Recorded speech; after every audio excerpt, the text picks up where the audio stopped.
বন্ধুরা, আপনাদের গৃহে যদি এই দুটো মূর্তি একসঙ্গে থাকে তাহলে আপনাদের গৃহের মধ্যে কখনোই অন্ন বস্ত্রের অভাব হবে না এবং কি অর্থের কখনো কমি হবে না।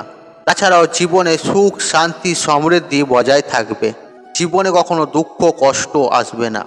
বন্ধুরা, আপনারা হিন্দু ধর্মের সনাতন ধর্মের মানুষ, আর আমাদের আপনাদের একান্তই কর্তব্য ভগবানের বিশ্বাস করা এবং ভগবানের প্রত্যেকটি কথা বিশ্বাস করে মেনে চলা।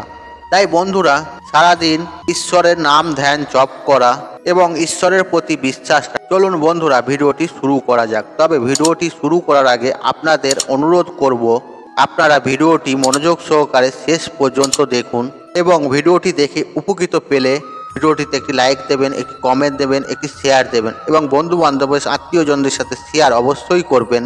আর কমেন্ট বক্সে মনের শ্রদ্ধা ভক্তি রেখে জয় মা লক্ষ্মী লিখে কমেন্ট অবশ্যই করবেন। সর্বপ্রথমে যে ছবি বা মূর্তির কথা বলবো আর সেটি হলো ব্রহ্মা বিষ্ণু মহেশ্বর। আর এই তিন দেবতাকে সর্বশ্রেষ্ঠ বলে গণ্য করা হয়েছে আমাদের সনাতন ধর্মে। যেই সকল গৃহের মধ্যে এই তিন দেবতার মূর্তি একসাথে থাকে সেই সব গৃহের মধ্যে কখনোই অর্থকষ্ট দরিদ্রতার ছায়া কোনোদিন পড়ে না। দ্বিতীয়ত যে ছবি বা মূর্তির কথা বলবো আর তা হলো ভগবান শ্রীকৃষ্ণের ছবি বা মূর্তি। আর ভগবান শ্রীকৃষ্ণের মূর্তির সঙ্গে বা ছবির সঙ্গে রাধারানীর ফটো অবশ্যই রাখবেন। এই ঈশ্বর শ্রীকৃষ্ণের ফটো একা কখনোই রাখবেন না। আর আপনারা প্রত্যেকেই জানি এই শ্রীকৃষ্ণ আর রাধারানী ছাড়া নিজেকে সম্পূর্ণ করেন না। তাই আপনারা গৃহে ঠাকুর মন্দিরে বা ঠাকুর ঘরে এই রাধাকৃষ্ণর মূর্তি বা ছবি একত্র রাখবেন। এরপরে আপনাদের বলবো যে মূর্তি বা ফটোর কথা বলবো আর সেটি হলো ভগবান নারায়ণ। আর বন্ধুরা, আপনারা কখনোই এই গৃহের মধ্যে ভগবান নারায়ণের ফটো বা মূর্তি একা রাখবেন না। আর ভগবান নারায়ণের সঙ্গে মা লক্ষ্মীকে অবশ্যই রাখবেন। আর যদি আপনারা মনে করে রাখেন মা লক্ষ্মীকে আলাদা রাখবেন তাহলে আপনারা এটি মোটেও করবেন না। আর মা লক্ষ্মী হলো খুব চঞ্চলা, আর তিনি কখনোই প্রভু নারায়ণ ছাড়া একা থাকে না। তাই বন্ধুরা, অবশ্যই গৃহে ঠাকুর ঘরের মধ্যে প্রভু নারায়ণ ও মা লক্ষ্মীর ফটো একসাথে রাখবেন। বন্ধুরা, এর পরের বিষয়টি হলো, যদি আপনারা গৃহের মধ্যে মা লক্ষ্মীকে একরতা রাখেন আর তার সঙ্গেও ভগবান গণেশকে অবশ্যই রাখবেন। মা লক্ষ্মীর বাঁ দিকে ভগবান গণেশকে রাখবেন। আর তার সাথে সাথে যদি আপনারা পারেন ভগবান কুবের দেবেরও মূর্তি বা ফটো রাখতে পারেন। আর ভগবান কুবেরকেও মা লক্ষ্মীর বাঁ দিকে রাখবেন। আর আগে মাতা লক্ষ্মীকে রাখবেন আর মা লক্ষ্মীর বাঁ দিকে ভগবান গণেশকে রাখবেন এবং তারপরে ভগবান কুবের দেবের ফটো রাখবেন। আর মা লক্ষ্মীর সাথে ভগবান গণেশকে কেন রাখা হয়? আর ভগবান গণেশ হলো বুদ্ধির দেবতা, আর যেখানে বুদ্ধি থাকে না সেখানে কোনো অর্থই থাকে না, বা বুদ্ধি না থাকলে অর্থ রোজগার করাও যায় না বা জীবনে চলাও যায় না। আর এর পরের বিষয়টি হলো, যদি আপনারা গৃহে ভগবান রামের ফটো রাখেন বা মূর্তি রাখেন তাহলে কখনো ভুলেও প্রভু রামের ফটো একা রাখবেন না এবং রাম সীতা লক্ষ্মণের ফটো একসাথে রাখবেন। আর তার সাথে সাথে আমাদের কলিযুগের দেবতা বজরংবলীকেও রাখতে পারেন।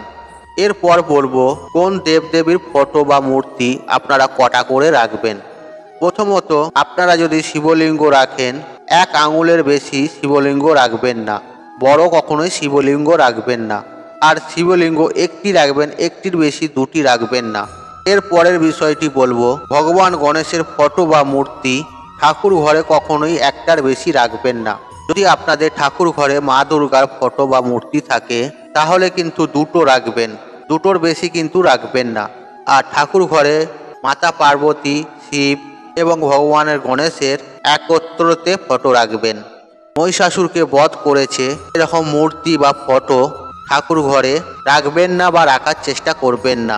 বন্ধুরা, এবার বলবো, যদি আপনারা গৃহের মধ্যে বজরংবলীর ফটো বা মূর্তি রাখেন তাহলে কিন্তু সবার বেডরুম ঘরে কখনোই রাখবেন না।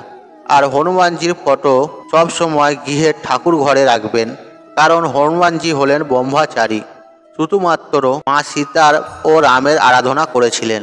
বন্ধুরা, এছাড়াও কিন্তু হনুমানজির কখনোই রাগান্বিত ফটো বা উগ্র মূর্তি উগ্র ফটো বাড়িতে কখনো নিয়ে আসবেন না। তাই বন্ধুরা, ঠাকুর ঘরের মধ্যে এই মূর্তিগুলো রাখুন। আপনাদের গৃহের মধ্যে সুখ, শান্তি, সমৃদ্ধি সব সময় বজায় থাকবে। কখনোই আপনার গৃহের মধ্যে অর্থকষ্ট, অভাব, অনটন কখনোই হবে না। আপনাদের জীবনে যদি কষ্ট, দুঃখ লেগে থাকে বা আপনারা যদি ঠাকুর ঘরে একটার বেশি মূর্তি রেখে থাকেন, তাহলে সেক্ষেত্রে সেই মূর্তিকে জলে ভাসিয়ে দিন। তাহলে দেখবেন আপনাদের জীবনে সুখ, শান্তি, সমৃদ্ধি সব ফিরে আসবে। তাই বন্ধুরা, আজকের মতন বিদায় নিলাম। আশা করি ভিডিওটি দেখে উপকৃত পেয়েছেন। তাহলে ভিডিওটি একটি লাইক করুন, একটি কমেন্ট করুন, একটি শেয়ার করুন এবং বন্ধু বান্ধব, আত্মীয়জনদের সাথে শেয়ার অবশ্যই করুন। মনে রাখবেন, আপনার একটি শেয়ার অনেক মানুষকে উপকৃত করে তুলতে পারে। আর আপনি যদি নতুন হয়ে থাকেন, তাহলে চ্যানেলটি অবশ্যই সাবস্ক্রাইব করুন এবং পাশে থাকা নোটিফিকেশন অন রাখুন, কারণ এই রূপ নিত্য নতুন ভিডিও সবার আগে দেখার জন্য। ঈশ্বর আপনার মঙ্গল করুক। আপনি সুস্থ থাকুন, ভালো থাকুন ও নিরোগ থাকুন। হরে কৃষ্ণ, কৃষ্ণ কৃষ্ণ, হরে হরে।